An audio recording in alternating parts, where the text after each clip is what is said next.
अलीगढ़ के क्वारसी क्षेत्र में रजानगर में शराब पीने को लेकर दंपत्ति के बीच में इस कदर झगड़ा बढ़ गया कि जो देर रात पति ने अपनी ही पत्नी को चाकू से गोद डाला। इतना ही नहीं, इस घटना के बाद पति बुर्का पहनकर अंधेरे में पत्नी के कमरे में घुसा और वारदात को अंजाम देकर भाग निकला।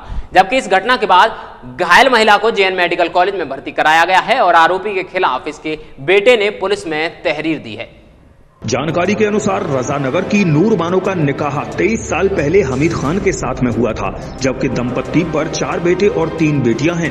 आरोप है कि हमीद की शराब पीने की लत से दोनों में विवाद चल रहा था और उत्पीड़न से तंग आकर कुछ समय पहले ही महिला मायके रहने लगी और मोहल्ले में ही अलग किराए पर आकर अब अलग रहने लगी। इस दौरान ये वाकया रात का है, जब महिला घर पर अकेली थी, तभी इसका पति बुर्का पहनकर घर में घुस आया और महिला के पेट और पीठ में चाकू से कई वार किए, जिसके बाद महिला जख्मी होकर गिर पड़ी और ये आरोपी यहां से भाग निकला। यहां पर आनन फानन में महिला को पहले दीनदयाल और वहां से जेएन मेडिकल कॉलेज ले जाया गया।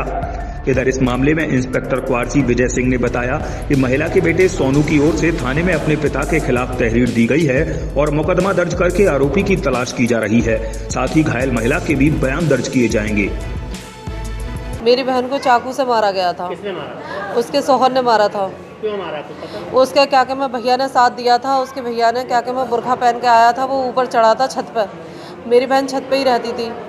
मेरी बहन सब्जी छोक रही थी तो पीछे से वार करा था, पूरा आंत ओजड़ी सब निकाल दिया उसने। और उसके भैया ने गली देखी थी, पूरी गली सुनसान पड़ी थी, तो उसने अपने भैया को इशारा करके ऊपर भेज दिया। उसके भैया उसके साथ दे रहे हैं, उसके पूरा परिवार उसका साथ दे रहा, उसकी भावज उसका साथ दे रही है और उसके भैया 3 भैया हैं, सबरे उसके साथ दे रहे हैं। उसकी माँ भी उसका साथ दे रही है। कहाँ रहते हैं ये लोग? जीवनगढ़ में रजानगर रहते हैं। रजानगर में तो मारने की वजह क्या रही कुछ पता? वजह थी उनकी कि बेटियों का जेवर था और पैसा था, शादी के लिए रखा था। इस वजह से उन लोगों को अगवा हुई कि ये इनके पास में पैसा है। मेरी बहन ने 1 साल से उसे छोड़ दिया था, वो घर में नहीं आता था मेरी बहन के पास में। मेरी बहन अलहदा रहती थी, वो आया था मेरी बहन के पास में, जेवरात सब ले गया और उसी का ही बुर्खा पहन के आया था अपनी भाभी का। क्या वजह घटना? ये घटना थी 12 और 11 के बीच में थी। इस मामले में पुलिस ने पुत्र की तहरीर पर पिता के खिलाफ मुकदमा दर्ज कर लिया है और इसकी तलाश की जा रही है। तो वहीं नूर बानो का मेडिकल कॉलेज में उपचार कराया जा रहा है। इधर इस खबर की कवरेज के लिए सुनीता बघेल के साथ प्रदीप पंडित, वरुण चैनल, अलीगढ़।